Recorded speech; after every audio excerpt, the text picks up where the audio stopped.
Hello mga ka-Kingdom citizen. So maayong buntag na po sa inyo dinha. Kaninyo nga mga ako nga kaigsunan diha sa pagtuo sa atong hari nga mao tong Ginoong Hesukristo. So una-una iso pasensyahay ni ako mga background, mga buto-buto din ha, mga tingog sa mga kahayupan, mga iro.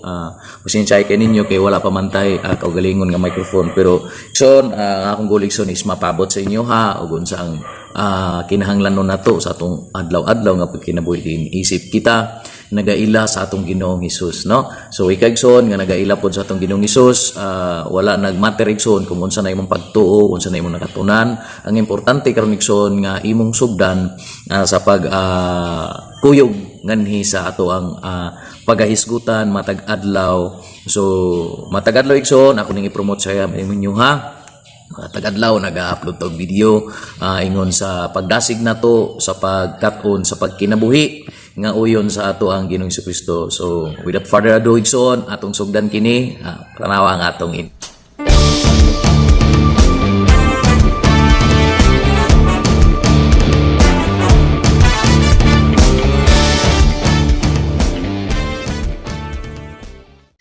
Okay mga igsoon, dinhita sa ato ang topic karon sa ika-4th day na to, ika-4 na to kini nga topic. So ang last na to nga topic na dina akong i-flash mo na topic na to last. Then igsoon ato ni siyang gamjutay lang nga recap may tungod sa atong gihisgutan kagahapon nga kining ato ang topic nga naguluhan nga unsay purpose ni Jesus iyang pag-ari dinhi. So atong naisgutan kagapon, so maisgutan na to ang iyahang purpose dito sa Mark chapter 1 verse 38 na dinaigson nga ato man na siyang nabasa din na ang pag-ari ni Jesus dinhi sa kalibutan mao ang pagmantala niya may tungod sa kingharian sa langit. So di mantala niya igsoon nganong kinahanglan niya imantala kini siya tungod kay wala namang gudtaan ni nga konsepto. So bisan sa atong palibot dili nato makita do na may mga ginatawag sa mga katawhan din nga kanang maayong buhat, pero ang konsepto magudiksoon wala siya nagasukad gyud ngadto sa kining sa sibo o haom sa atong Ginoong Hesus o sibo o haom sa kining ginatawag nga iyahang pamaagi o pamatakaran. Kay bisan pa man og unsaon nato gudigson walay tawo nga wala nang andoy nga moadtog langit. Amen ba igsoon? Ikaw diha comment diha. So kitang tanan gusto ta nga makiguban sa atong Ginoo, gusto ta nga didto sa iyaha kay dito sa iyang presensya wala may kuan dito kanang walay mga kasubok pa o kanang frita sa tanan nga distraction, tanan nga kadaot. So mo na atong gusto. Pero ang need na to, ang kinahanglanon na to igsuon para nga maangko nato na igsuon is kining pamatakaran o pagbulutan sa hari nga kinahanglan nato nga kining katunan. Kay nganuman dili man to ato ang lugar, dili man to kanang atong pagbulutan ang nadito. So karon pa lang sugdan nato kini siya sa pagtuon unsay buot pasabutan ni. So ato ta sa atong topic karon igsoon, the four component of kingdom. So naimotor ni ngagi pasensya na kayo. Upat ka kining component sa kingdom o upat ka kining ginatawag nga kung sa luto pa ingredients. So mao kini siya ang upat nga naa sa gingharian sa Dios nga kinahanglan natong katunan. Unang-una igsoon is king. Una siya pinakalabaw.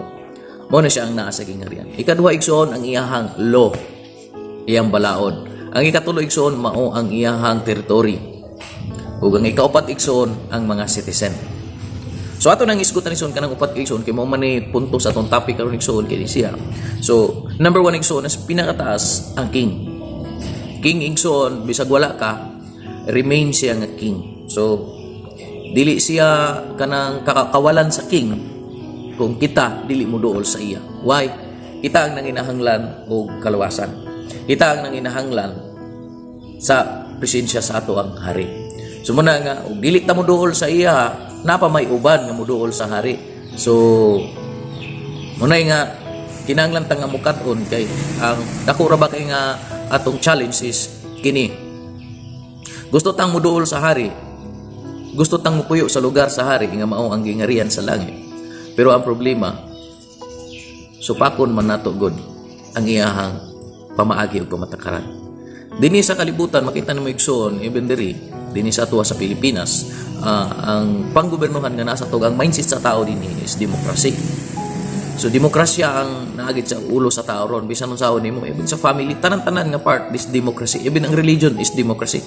So karon if naa na siya kanang part din sa kanang democracy, so mo na siya ang mag-aghat sa tao nga bisan pa og kahibalo siya nga pulong na sa hari, pero ang buhaton niya is magpabilin gyapon siyang main nga naay mga pangutana sa iyang kasing-kasing. Nganong kinahangdi man ako ni pwede buhaton, nganong man nga dili man na siya pwede. So mo na kanunay ang naa sa kasing-kasing sa tao.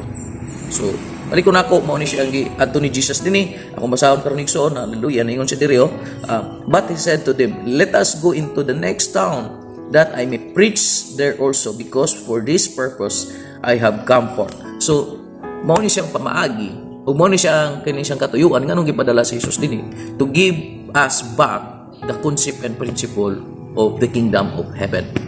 So miyari siya dinhi aron sa pagdala pagbalik sa pamaagi pamatakaran ngadto gingarian sa langit, kay ngano man gusto ta didtong puyo. Bunigson kung nakafocus lang ta sa religion igsoon, nakafocus ta din na igsoon, kabalo ko nga daghan mo basa ko ani kung daghan og makita ni nga video. Pero igsoon wala ti ka giatake, wala ti ka gidaot. Ang akong tumong karon igsoon is magbaton ta sa kinabuhi nga uyon sa atong hari, dili uyon sa atong religion. Kaya wala man miyari si Jesus para magtukod bisan isa. O bisan siya wala siya may sako ngadto sa wala siya nahimong Sanhedrin Council, wala siya nahimong Pharisees, wala siya nahimong Sadducees, wala siya ning tindog dito aron nga i-nominate siya to be a priest. Wala. In fact, iyang trabaho is panday. Panday siya. Ug ang nailan sa mga tao siya is panday, anak siya ni Usi nga panday. So mao na nga kalaban siya sa mga tao dito nga nagtuon, kalaban siya sa mga tao dito sa Israel nga kanunay tuon sa pulong sa Dios. Ay nga naman, ang ilang manggong nasa mindset nila sa mga magtutudlo sa balaod is kining kana lang gyud diha lang siya taman. So puro lang siya nana gitun-an niya pag-ayo ang pulong sa Dios para ibutang sa palas-unon sa mga tao, pero ang mga magtutudlo dito wala sila pod mabuhat sa ilang gitudlo. Mao na dinhi sa tuwa igsoon at ni ako nga hinahinay nga magpasabot sa atoa nga kini siyang konsepto sa gingarian o pamaagi sa gingarian is lifestyle igsoon.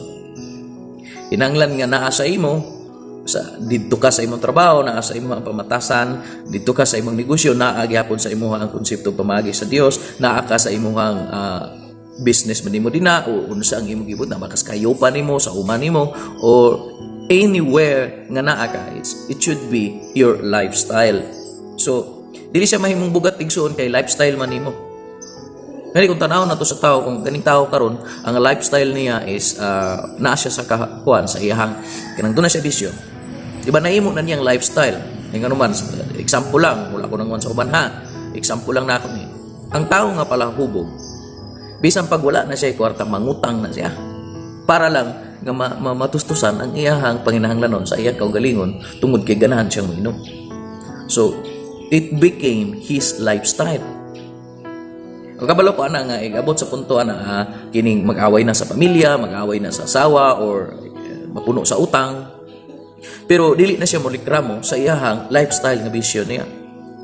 So mo na siya punto igsoon, wala ko na ingon ha nga ikaw okay ra nga mag-inanak ka, okay ra nga mag-inom ka, okay ra ba nga inani ang lifestyle? Dili igsoon.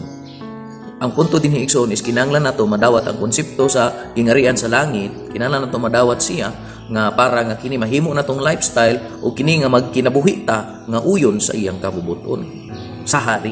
Ngano man igsoon? Naay hari lagi ang hari igsoon, siya ang magbubuot, siya ang nagabuot muna nga dili magagikan sa uban o ni bisan kinsa ang iyahang kining pagbulutan. So muna hinumduman nato igsoon, dunay nagbuot mao ang hari. Ikaduha igsoon ang iyahang law, iyang balaod. Number 2 is law. So karon gusto tang mupuyo sa hari, sa gingarian sa hari, pero dili man ta gusto mosunod sa iyang balaod. Then the question karon igsoon, alaw ba ta ana nga mupuyo dito nga di man ta motuman sa iyahang kabubuton? Daghang tao nga gusto mo puyo ngadto sa gingarian sa langit, gustong mo uban sa presensya sa Ginoo. Pero karon pa lang wa niya sugdi Kay kasagaran ingon, unya nako kanang tigulang nako. Igsuon, no one knows your tomorrow. Way na kay balo anak. Because nayuban nga natulog lang, then pagka mawala na. Nayuban nga batanon pa kayo, pero nabala na to, wala na. Because no one knows your future. The one who knows your future, it is our Creator, the King Jesus Christ. He is the Creator. He is the Creator. So, nasa iyang kamot ang atong kaugmaon. Na ang plano sa atong Ginoo kay siya may atong maker, His plan is really good. But the problem now, if you will abide His plan to reach that goal nga plan ni Lord sa atong life, naman na sa ato. So we plan many things we plan, pero dili atong plan ang matuman, iyang plan ang matuman. So karon atong hibalon ang iyang balakod. Mo ni ang ikaduha nga kinahanglan nato nga pag ning ilan naman ta nga si Jesus ang hari. So karon ikaduha igsunis ang atong pauna siyang iyang balaod. We need to know His law. If muato ta siyang hinggarian din, we don't know the law. So we disobey His law. So karon if without understanding igsuon, not enough understanding igsuon dito sa balaod ug matakar sa atong Ginoo, the abuse is very high. The abusive work will be very high. And ang potentially nga mahimo nimo bang abuse sa iyang law is very high. Why? Dili enough ang imuhang knowledge dito sa iyang law. So muna siya una na itong paon pagkailan na to sa hari. His law. We need to study His law para nga dili na to siya ma-disobey sa iyang pamalaod. Ikatulo igsuon. We have nothing because ikatulo igsuon, territory. What is territory? Territory igsuon is ginatawag kana siya og domain sa hari. Domain. So unsa nang domain? Kanang iyang katana ang iyang lugar diin siya nagapalihok sa iyang gahum. Domain. Umingon ta karon og kuan kana siya og unsa na siya? O si Jesus ba naa siya nga quality? Yes, because He made it all. Iyang gihimo ang tanan. Siya ang tagiya sa tanan. So ginatawag niya nga domain tungod kina siya ang nagadumala. So territory igsoon mo kanang lugar diin like langit, kingdom of heaven is God's territory. No, dili to atong territory. So karon gusto tumato dito din unsaon na to pagkasulod. Even kumato ta sa concept igsoon di na sa mga bantay ta ng mga dato igsoon nga gikural nila ang ilahang dapit. O di ba? Nay nakabutang din no trespassing. Unya kung mo trespass ka diya, unsa may tabo nimo? Posible nga mapusilan ka. No? Posible nga di gyud ka kasulod. Kung mangilabot ka dina, pwede kang kasuhan, pwede kang mapriso. Why? Pwede ka nila i-accuse of anything because you trespass their area. So di sa langit igsoon. Si Lord bingon sa diyong mga tubang tayo, away from me, you evildoers. Unsa may mahimo na to anak? Wala. So karon need na to. Kamailan ang king, kuon ang iyang law, aron kita makasulod sa iyang territory. Sa territory pa lang di ta kasulod igsoon. So pinaka-last igsoon is number 4 is citizen. Citizen igsoon is kanang tao nga gustong mupuyuan nga country. Citizen igsoon, it is not a member. Dili siya member. Pagkos lumulupyo siya nananahan sa lugar na iyan, kung sa Tagalog pa. So sila nang nagapuyo din nga katawhan nga nasa teritoryo sa hari. Yan sa na to, kingdom is country. Kingdom is a form of government. So karon, pinaka number 1 din na is mo ni ang 4 components sa kingdom. Mo ni siya ang king, law, territory, and citizen. So, mao na siya ang naglangkob sa kingdom sa atong hari. Mao na siya. Of course, daghan kini sa igsoon kay bilong man sa government igsoon ang armies. Ato na mahisgutan siya dinatanan, hinahinay lang ni ayo pag kani gid akong ikangyo si maigsoon ayo pagdali nga jump into conclusion ta diretso kay ngano man ang may tabuan ni dili na to ma-appreciate pagayo ang lesson nato tungod sa gusto tang magdali. We want always instant noodles. No, dili ta na igsoon. Di na to ma-appreciate igsoon ang gusto sa Ginoo. Ano mison, doon ako isa ka kuan nga hatag si mo why we need to get the law of the king so that we will not going to abuse. Then si Jesus naa siya words sa dihang siya nagtudlo og pagampo. So karon makita nato dinhi kinsay magbuot, no? Ingon sa dinhi sa Matthew chapter 10 verse asa ni Matthew chapter 6 verse 9, ingon siya hantod sa 10. Ingon siya dinhi in this manner. So sama niini. Ingon siya, therefore pray, pagampon ingon siya. Our Father in heaven, hallowed be your name. Ingon siya verse 10 siya. Your kingdom come, your will be done on earth as it is in heaven.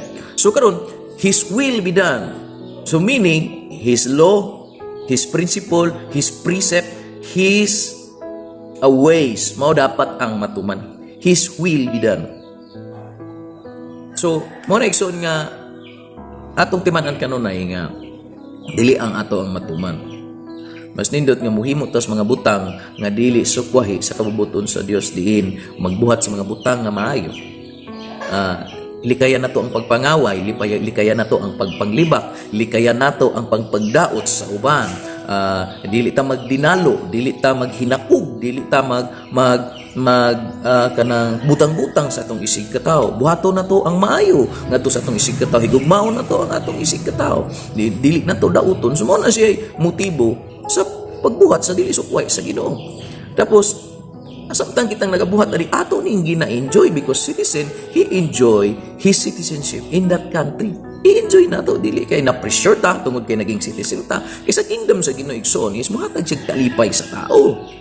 Muhatag siya kalipay sa tao. Kani igsoon ang Ecclesiastes chapter 2 verse 26. Kung nagingon ba nga kung kining tawana iyahaning masabtan ang mahitabo igsoon is kining mo ni siya mahitabo siya makabaton siya og number 1 din na igsoon is kung nahimot ang Ginoo sa iya ang mahitabo igsoon is kining makabaton siya kanang kaalam kay balo ug makadawat siya kalipay. Daw basaon nato ni igsoon For God give wisdom and knowledge and joy to a man who is good in his sight, but the sinner he give works of gathering and collecting that may give to him who is good before God.